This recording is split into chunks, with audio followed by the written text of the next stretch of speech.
Biblias en el capítulo 16 del libro de Marcos. Y hoy vamos a platicar, como hemos estado viendo la serie El Rey de los Judíos, de la resurrección. En este día los cristianos celebramos la más grande verdad y el hecho histórico que tenemos, la resurrección de Jesucristo. Es uno de los grandes pilares de la fe cristiana. Y la resurrección se encuentra, por esa misma razón, en la primera línea de la guerra del Evangelio.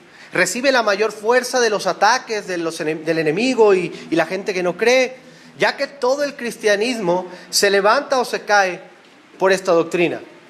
Un estudio completo de la predicación de los apóstoles en el libro de Hechos, o incluso de las cartas y las epístolas, demostrará que la resurrección de Jesucristo fue el tema principal de su Evangelio. No era un mensaje sacado del armario en un domingo de Pascua, sino que era el canto de victoria implacable de la iglesia primitiva. A lo largo del Nuevo Testamento podemos ver cómo la resurrección es el fundamento de nuestra fe. Y vamos a leer el capítulo 16 de Marcos, a leer desde el verso 1 hasta el verso 8. Lo leo, usted me sigue con su vista. Dice: cuando pasó el sábado, María Magdalena, María la madre de Jacob y Salomé compraron especies aromáticas para ir a ungir al cuerpo de Jesús. Muy de mañana, el primer día de la semana, apenas salió el sol, se dirigieron al sepulcro. Iban diciéndose unas a otras: ¿quién nos quitará la piedra de la entrada del sepulcro? Pues la piedra era muy grande. Pero al fijarse bien, se dieron cuenta de que estaba corrida. Al entrar en el sepulcro, vieron a un joven vestido con un manto blanco sentado a la derecha y se asustaron. No se asusten, les dijo. Ustedes buscan a Jesús el Nazareno, el que fue crucificado. Ha resucitado, no está aquí. Miren el lugar donde lo pusieron. Pero vayan a decirle a los discípulos y a Pedro: Él va delante de ustedes a Galilea. Allí lo verán tal como les dijo. Temblorosas y desconcertadas, las mujeres salieron huyendo del sepulcro. No dijeron nada a nadie porque tenían miedo. Oremos.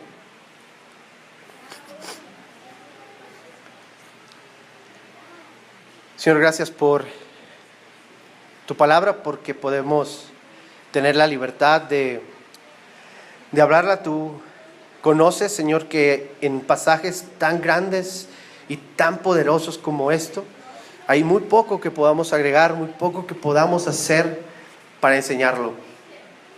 Ante pasajes tan grandes, solo podemos menguar y reconocer que es tu palabra. Pero aún en eso, Señor, ayúdame a poder externar con fuerza, con denuedo tu palabra, y que lo que aquí está escrito podamos entenderlo juntos como iglesia, disfrutar de tu palabra, de lo que tú nos quieres enseñar, y que se convierta en un consuelo, en un desafío, en un reto para nuestras vidas.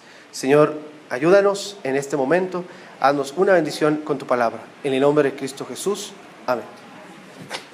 Todas las religiones del mundo, excepto 4, están basadas en suposiciones filosóficas, en ideas filosóficas. Pero el resto está basada en la figura de su fundador, un hombre en quien ellos confiaron y en quien han puesto su esperanza como el líder de su creencia. Los musulmanes, con gran orgullo, presentan los restos de su gran profeta Mahoma, Mohammed, y lo presentan.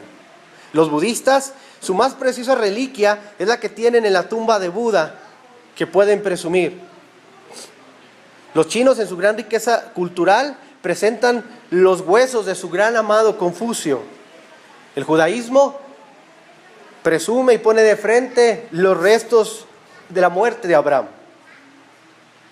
Pero solamente el cristianismo puede mostrar al mundo la tumba de su líder vacía, diciendo: aquí no está, porque ha resucitado. Las mujeres de esta historia se levantaron muy de mañana para ir a llevar incienso aromático a Jesús. Querían ungir su cuerpo. Después de que Cristo es crucificado, recuerden ustedes que muere a eso de las 3 de la tarde, y entre las 3 y las 6 es el último momento en que podían enterrarlo, porque se acercaba el día del reposo. Y aunque el día del reposo es el sábado, para los judíos el día siguiente comenzaba más o menos a las 6 de la tarde, en la puesta de sol, ya era día de reposo. Entonces nadie hubiera podido hacer nada por Jesús.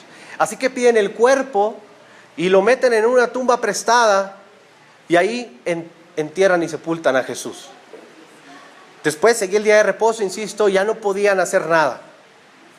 Nadie podía trabajar ni hacer nada. De hecho, en el día de reposo, algunos que han estado en la Tierra Santa dicen que hay lugares, baños públicos para los turistas del día de reposo, y te dicen, el baño tiene las luces prendidas, por favor no las apague, porque si las apaga, nadie puede volver a prenderlas, porque eso es un trabajo para ellos. Prender la luz es un trabajo, o sea, nadie hace literalmente nada. Así que había una apresura por enterrar a Jesús, después no pasa nada, y por eso comienza diciendo, cuando pasó el sábado, hasta pasando el sábado, el primer día de la semana, es cuando estas mujeres van a la tumba. Y quiero comentar el punto 1, que es una devoción incondicional. Las mujeres, muy temprano, querían tener un detalle con su maestro. Y es algo importante lo que hacen estas mujeres, porque cuando todos habían abandonado a Jesús, porque sus discípulos lo dejaron, lo abandonaron, estaban allá encerrados en algún lugar, llenos de miedo. Cuando Jesús había sido acusado en el sistema político por sedición y en el sistema religioso por blasfemia, cuando todo el Sanedrín con toda su fuerza se había ido sobre él, cuando lo habían castigado de una forma brutal, es más, cuando había peligro porque ellas iban a ir a una tumba que estaba vigilada. El Sanedrín le pidió, en Mateo se explica que pidió que se pusieran guardias porque no fuera a ser que los apóstoles se robaran el cuerpo y luego anduvieran diciendo que resucitó. Así que incluso había quienes cuidaban y custodiaban la tumba de Jesús. Aún con todo que la gente lo había abandonado, que la gente había acusado y odiado a Jesús, aún cuando era un momento peligroso, estas mujeres fueron con Cristo. Fue más grande su amor por Jesús, que no les interesó lo que hubiera que enfrentar por esa situación. Solo el amor de Cristo es el que nos hará salir de la zona de confort. Estas mujeres salieron muy temprano. Quizás estaba todavía oscuro, apenas amanecía, con todo el peligro para una mujer, con todo lo que podían enfrentarse, incluso si estaban ahí los guardias que custodiaban la tumba. Pero estas mujeres querían tanto tener un detalle por su maestro, al que habían seguido por años, al que le habían creído, al que lo habían visto hacer milagros. Era tanto el deseo de honrarle y el amor por Cristo, que eso los hizo salir de su zona de confort a estas mujeres para ir a ungirlo, para ir a ungir su cuerpo. Y el punto se llama devoción incondicional, porque nos hace mirar en estas mujeres el gran amor por su maestro y el gran deseo de servirle, a pesar de los peligros que esto pudiera representar. A diferencia de los discípulos que sabrá Dios dónde andaban, ellas tomaron el reto de ir y ungir el cuerpo de su maestro con especies aromáticas, como era costumbre, para ayudar al cuerpo a que en su descomposición retrasara un poco su mal olor. Querían cuidar el cuerpo de su maestro. Y eso me hizo reflexionar esta semana, ponerme a pensar, en medio de toda la moquera que traía, ¿por qué nosotros hacemos las cosas? Estas mujeres están demostrando salir de su zona de confort y salir de muy temprano con todos los riesgos, porque su motivación era honrar a su maestro.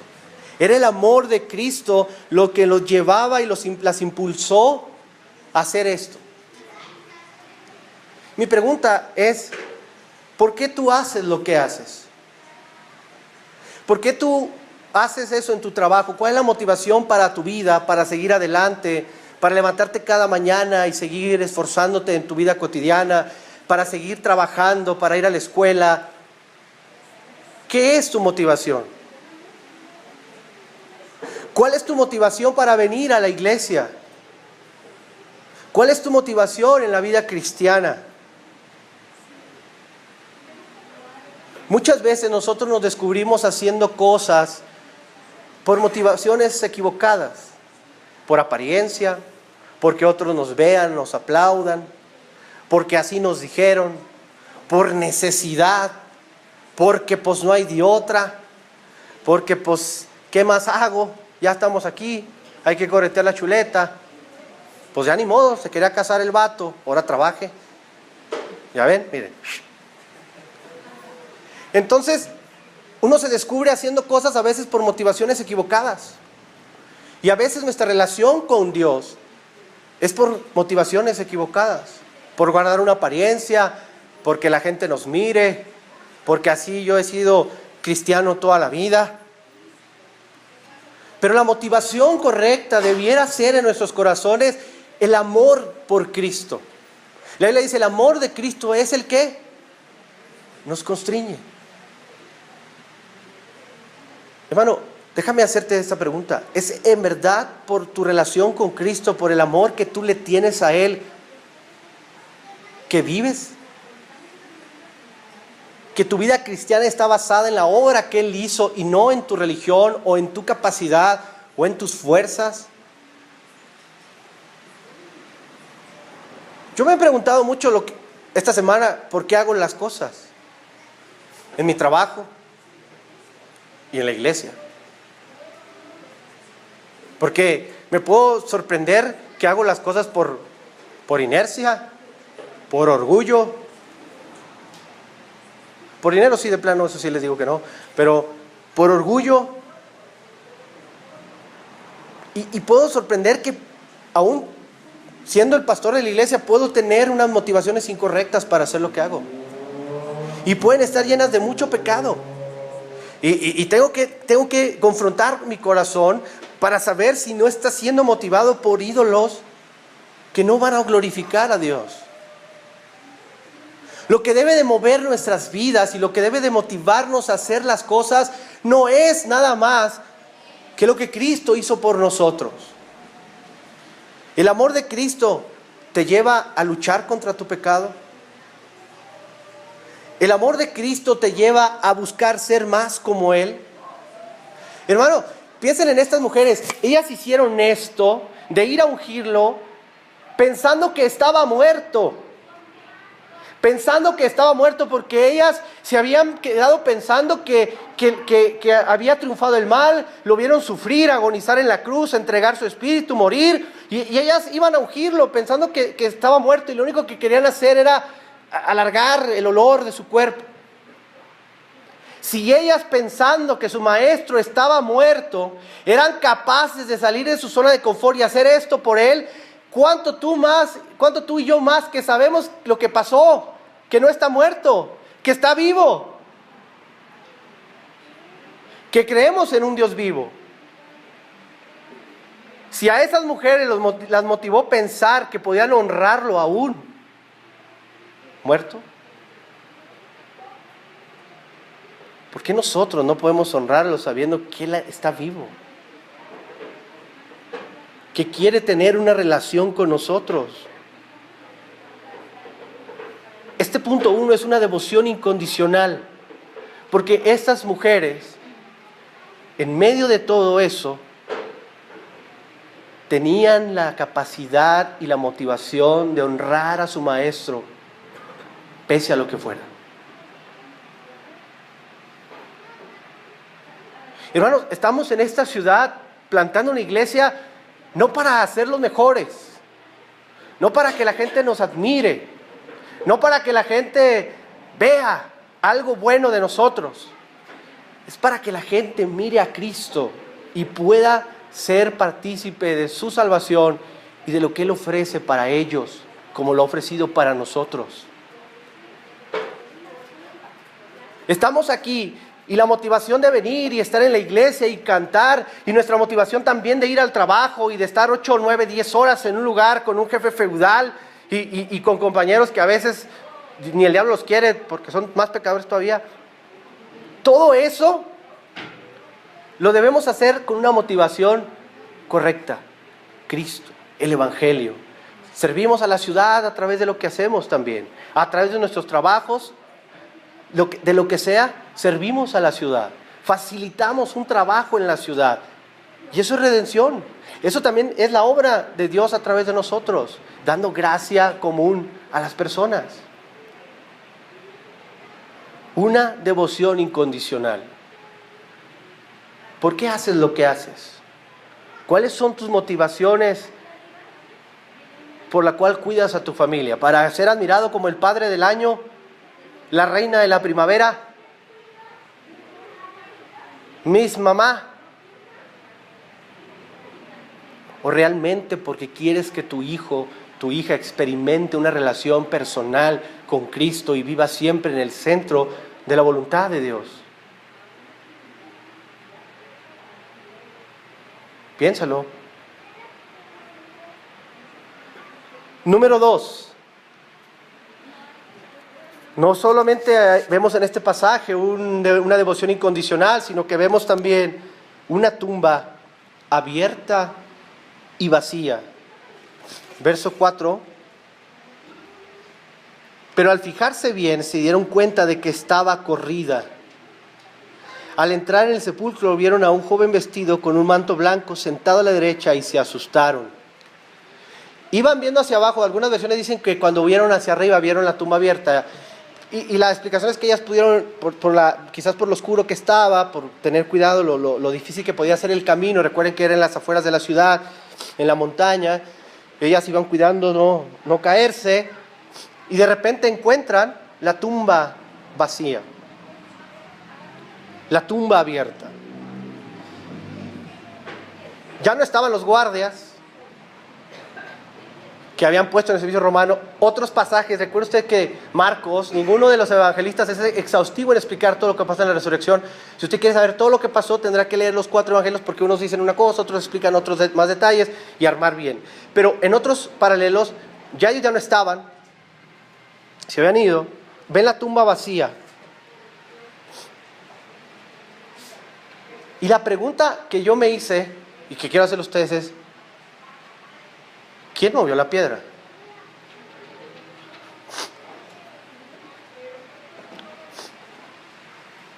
Insisto, si usted arma la historia con los 4 evangelios y va armando cosas, se va a dar cuenta que hay un ángel adentro y que se asume que él fue el que la removió. Pero después pregunté, sea usted muy curioso cuando lee, para que tenga chiste, ¿verdad? ¿Y para qué la quitaron? ¿Jesús necesitaba que la piedra fuera removida para resucitar? Digo, porque más adelante en Juan, casi cuando termina Juan, Cristo llega a donde están los discípulos en un cuarto y se les aparece. Y seguro estos tenían la puerta cerrada, pues andaban, ¿verdad?, huyendo. Y entró. Eso indica que Cristo no necesitaba entonces que la piedra fuera removida para salir.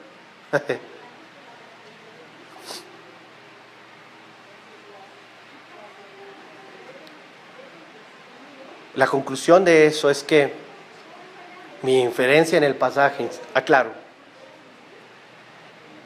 es que la piedra no fue removida para que Cristo saliera. Fue removida para que nosotros pudiéramos entrar. Para que estas mujeres pudieran entrar y ser testigos de lo que había pasado. Para que el mundo pudiera observar la más grande evidencia arqueológica, histórica y cultural, que es la base de que Cristo resucitó, una tumba vacía.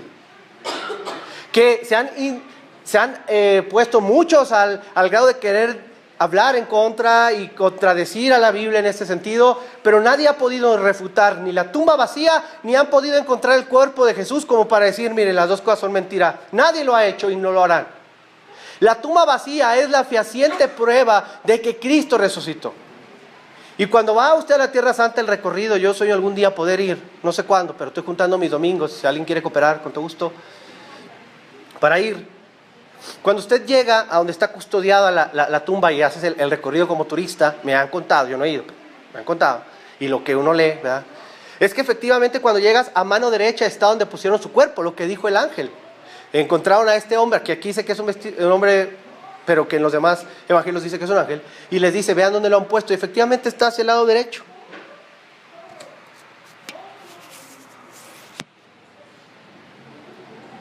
Lo que estas mujeres encontraron fue una tumba vacía. Fue la evidencia más grande que aquí pudo existir. Y aquí quiero hacer dos aclaraciones apologéticas. Uno, algunos creen que los apóstoles se robaron el cuerpo. Y todavía hasta estos días hay gente que cree eso. Mira, es muy sencillo. Es una declaración que hasta cierto punto, si la analizas bien, es absurda. Primero, porque para empezar, así como que muy valientes estos cuates no eran. A la hora de la crucifixión se fueron, solo uno se quedó y estaban ahí escondidos. No me imagino a estos compas poniéndose de acuerdo para irse a enfrentar a la guardia romana que estaba custodiando para robarse el cuerpo. No me los imagino además rompiendo la cintilla, porque fue además sellada con un sello imperial romano que si tú quitabas era condenarte a muerte. No me los imagino quitando ese sello y removiendo esa piedra para robarse a Cristo. ¿Te fijas? Y lo peor, después de eso, ellos se encargaron de predicar por todo el mundo este mensaje. Ellos murieron, a excepción de Juan, por muertes crueles, por defender el evangelio. Dime quién defendería con su vida en muerte cruel una mentira.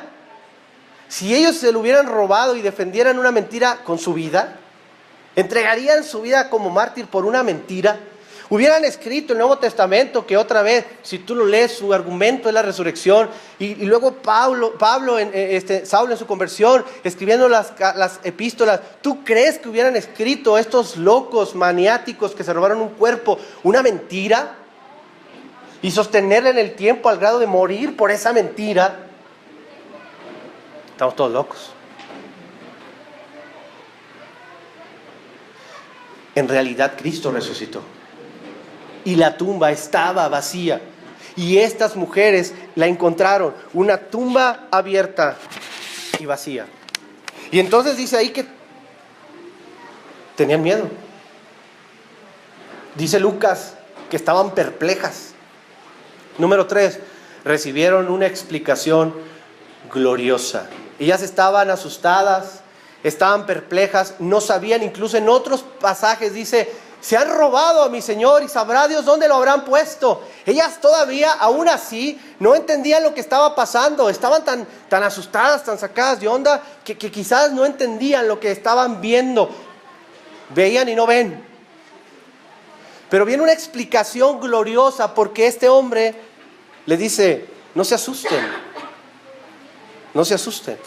Ustedes buscan a Jesucristo el Nazareno, el que fue crucificado, ha resucitado, no está aquí.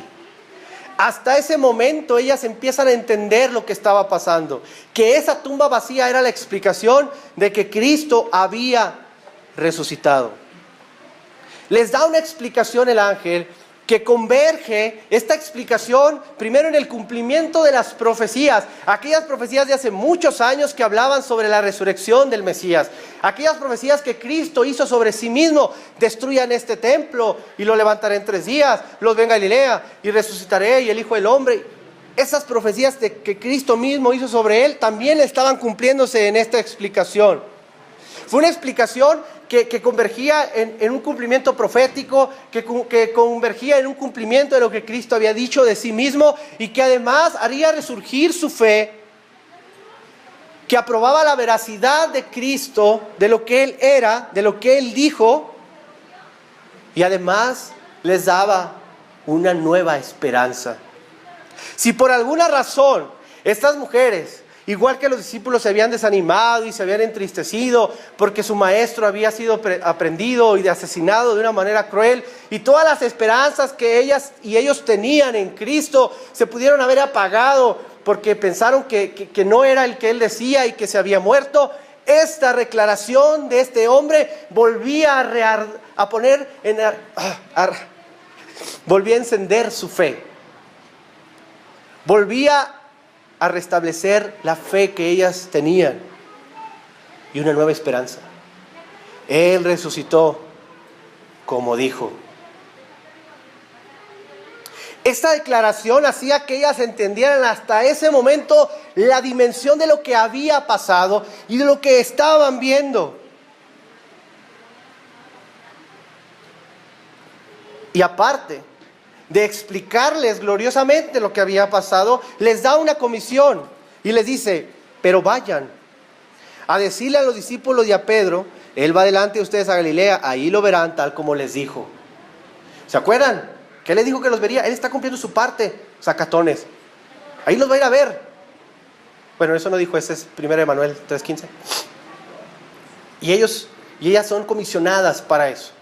Pero mira, esa comisión que el ángel le da a las mujeres, mira, si en verdad los apóstoles o alguien que, como dicen, que haya escrito la Biblia haciendo una mentira, esto estuviera mal, porque en ese tiempo el testimonio de las mujeres no era entendido ni era aprobado, era como si hablara un esclavo. Nadie hubiera hecho caso. Entonces, si un farsante hubiera escrito la Biblia, no hubiera podido poner como argumento que las mujeres habían ido a dar un testimonio, porque no era correcto, ni siquiera le iban a creer a las mujeres. Hubiera puesto que hombres fueron los que encontraron, para que tuviera congruencia o no. Pero esto le da más credibilidad a la Biblia, porque fueron las mujeres las que primero se dieron cuenta por esa devoción que tenían, y a las que Dios les revela. Les manda una comisión para hablarle a los discípulos, y luego hace una aclaración, y a Pedro. Y a Pedro. Y yo dije, ¿por qué la distinción, verdad? ¿Por qué dice a los discípulos y aclara, y a Pedro? ¿Por qué la distinción? ¿Te acuerdas qué había pasado con Pedro las noches anteriores? Señor, yo voy a estar contigo, aunque todos se escandalicen. Yo estaré contigo todo el tiempo. Ay, Pedrito, Pedrito. El diablo me ha pedido permiso para zarandear tu alma, pero he orado por ti para que tu fe no caiga. Pero cuando el gallo cante la segunda vez, tú me habrás negado 3 veces. Y así lo hizo. Pedro negó a Cristo 3 veces. Y en la última, incluso, hasta blasfemó. Y lloró amargamente. Quizás Pedro, en su mente, tenía la credibilidad o la creencia que Cristo ya lo había rechazado. Que él había sido tan cobarde en negarlo y había cometido un pecado tan grave que Cristo probablemente ya no lo iba a considerar en su equipo. Pero Jesús es un Cristo de segundas, terceras y cuartas y miles de oportunidades. Por eso dice, vayan, díganle a los discípulos y a Pedro, que te quede claro, Pedro, no te he desechado, no te he olvidado. Después lo va a ir a buscar personalmente,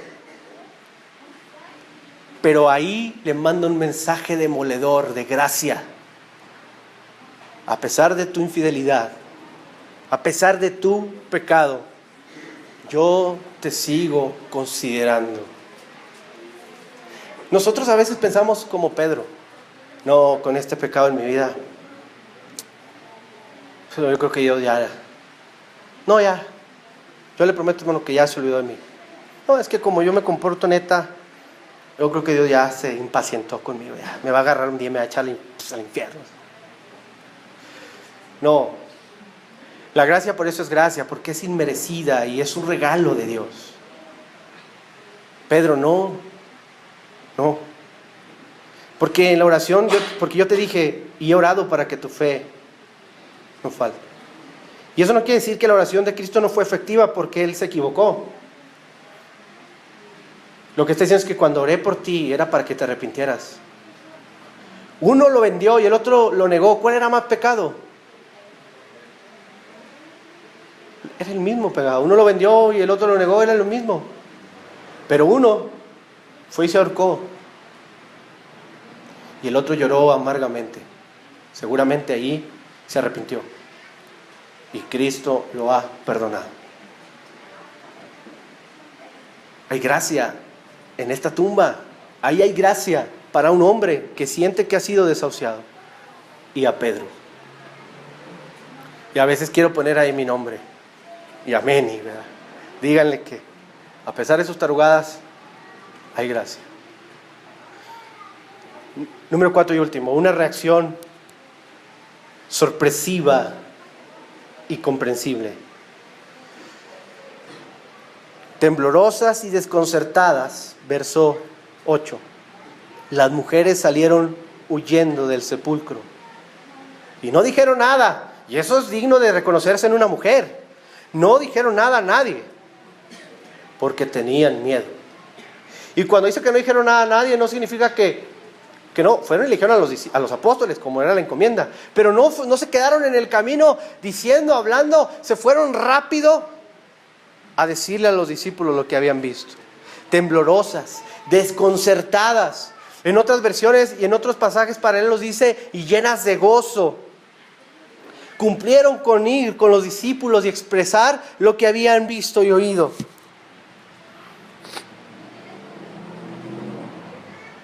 ¿Qué crees que significó esa gran noticia para los discípulos?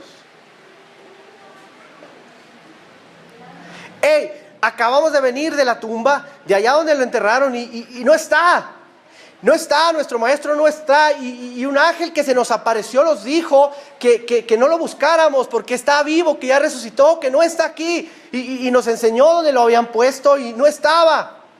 Y luego nos dijo que viniéramos y le dijéramos a ustedes y a ti Pedro especialmente, que los ven Galilea, como les había dicho.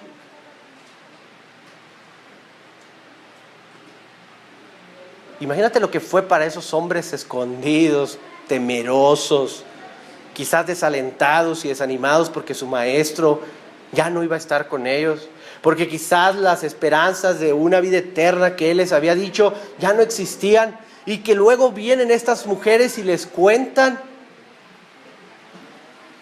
¿Cómo cambiaría la perspectiva de estos hombres al escuchar esta noticia?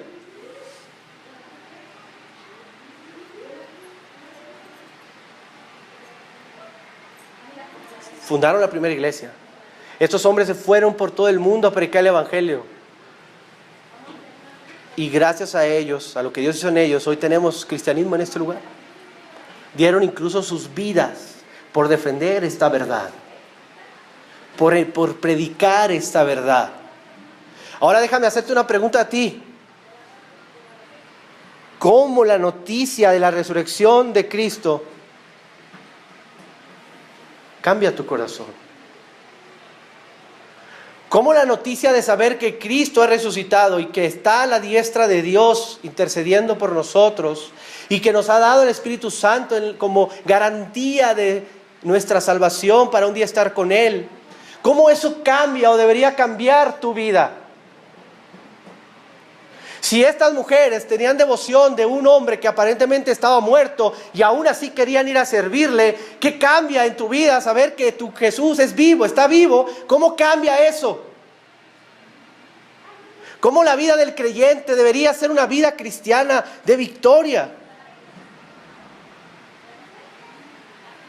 Yo sé que vivimos en un mundo caído, lleno de mucha maldad, lleno de mucho pecado, y que vamos a sufrir en nuestra estancia en la tierra, que no será perfecto hasta que estemos con Él. Pero aún en medio de todo eso, la noticia sigue siendo la misma. Jesús resucitó y eso es una buena noticia que nos debería de hacer vivir confiados. Porque si así como Él, lo que dijo de sí mismo lo cumplió, ¿no cumplirá entonces todo lo demás? Si fue capaz de vencer a la muerte y triunfar encima del enemigo y nos endosa ese triunfo a nosotros, ¿no es un motivo para que tú y yo vivamos confiados? Para que a pesar de las circunstancias y los momentos lúgubres de la vida, sepamos que nuestro gozo no está en las circunstancias, no está en las personas, no está en los logros, está en esa verdad de que Cristo resucitó y ahí descansa nuestra fe. Nuestra fe no es una fe ciega, no es una fe tonta, como algunos creen. Es una fe basada en una tumba vacía, como evidencia de que nuestro Salvador vive, resucitó, y esa es nuestra victoria. ¿Y cómo eso cambia nuestras vidas? Deberíamos de vivir gozosos. Mira, hermano, déjame citarlo con mucho respeto. Estoy terminando. A veces nuestra vida cristiana proyecta hacia afuera más carga y más dolor que el gozo y la fe que debiera manifestar para otros. A veces vivimos la vida cristiana cabizbajos, quejándonos de todo, llorando por todo, haciéndonos la víctima de todo, sufriendo por todo, pataleando como niños chiquitos por todo, exigiéndole a Dios por todo, quejándonos de todo y de todos. Es que esto debería ser así, es que esto debería ser así, es que ¿cómo? Pero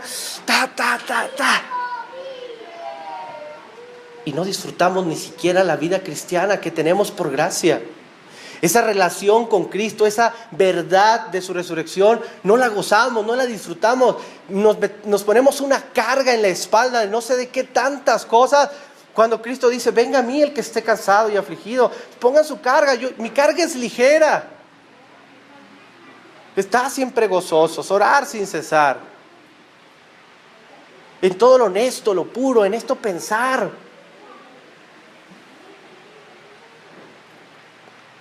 Y lejos de ser un creyente que como estas mujeres corra, sin importar lo que tenga que pasar para ir y predicar esta verdad y contagiar a otros, nos escondemos abajo de la silla de no sé dónde, con todos nuestros miedos y nuestros ídolos abrazados y no queremos salir de ahí. Porque parece que la vida cristiana se hizo para que, pues aquí hay que sufrir hasta que el Señor venga por nosotros. Y sí, hay sufrimiento, lo habrá, la vida es así. Pero esa no es la actitud de alguien que ha creído en un Cristo resucitado, que tiene una tumba vacía atrás y que dice, aquí estoy.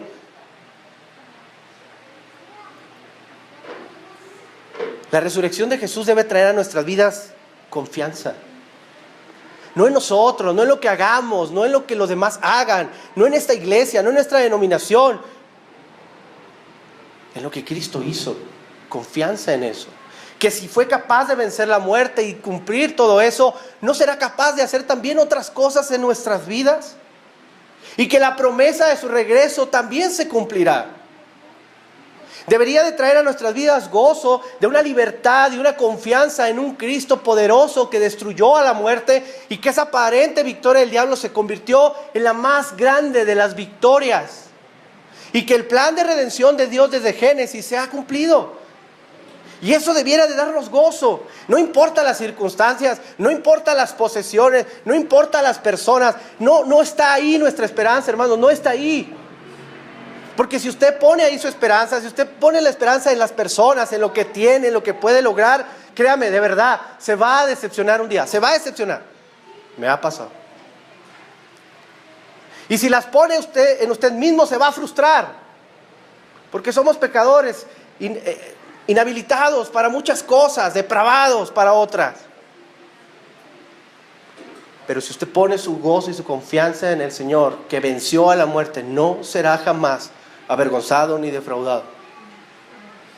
La esperanza del creyente está fundamentada aquí, en lo que estas mujeres vieron y oyeron. ¿Cómo la resurrección de Cristo va a transformar tu vida? ¿Cómo va a transformar tus motivaciones de por qué haces lo que haces? ¿Y cómo te va a motivar a querer compartir esta noticia con otros? Termino. Hace muchos años en un monte un niño llevaba en su espalda la leña propia con la que sería sacrificado por su padre como una prueba de fe. Subió al monte y cargaba en él lo que sería la propia leña del fuego. Y su padre lo iba a sacrificar como evidencia de fe. Y cuando iba a sacar el cuchillo, cuando iba a enterrar el cuchillo, alguien lo detuvo y proveyó un cordero para que ese hombre salvara a su hijo. Pero años después, un hijo llevaba en su espalda la propia madera donde lo iban a sacrificar, porque un padre y va a partir su cuerpo con toda su ira como prueba del amor hacia nosotros. En el primero, el padre pudo rescatar a su hijo. En el segundo caso, el padre entregó a su hijo. Cristo es ese nuevo Isaac, ese cordero que fue sacrificado por nosotros, que cargó en su espalda su propia cruz. ¿Y sabes por qué hay gracia en lo que te estoy diciendo? ¿Sabes por qué hay gracia en lo que te estoy diciendo? Porque el que debía de cargar esa leña para ser sacrificado y el que debía de ser partido por sus pecados eras tú y era yo. Pero Cristo tomó nuestro lugar. Y hermanos, si eso no te sacude, si eso no te hace cambiar tus motivaciones, si eso no te hace vivir confiado y eso no te hace vivir con esperanza, créeme por Dios santo que no sé decirlo más claro, no sé que lo vaya a hacer, no lo sé. La resurrección de Jesús es nuestro triunfo, su muerte es nuestra vida, su victoria es la nuestra. Y eso es lo que debemos ir a decir a los demás de esta ciudad, que Cristo resucitó y hay vida en Él. Oremos. Señor, gracias por tu palabra, porque en medio de todo esto podemos mirar tu mano poderosa, Señor, venciendo en la cruz del Calvario y además dándonos una oportunidad a todos. Ayúdanos a que esta verdad de tu resurrección nos transforme los corazones, nuestras motivaciones y cambie nuestra forma de vivir, no para nosotros mismos, no para nadie más, sino para ti y para honrarte en medio de un mundo caído, Señor. Gracias por tu salvación y por tu amor. En el nombre de Cristo Jesús. Esperamos que esta conferencia haya sido de tu agrado. Para mayor información o preguntas, escríbenos al correo alsantos.ac@gmail.com.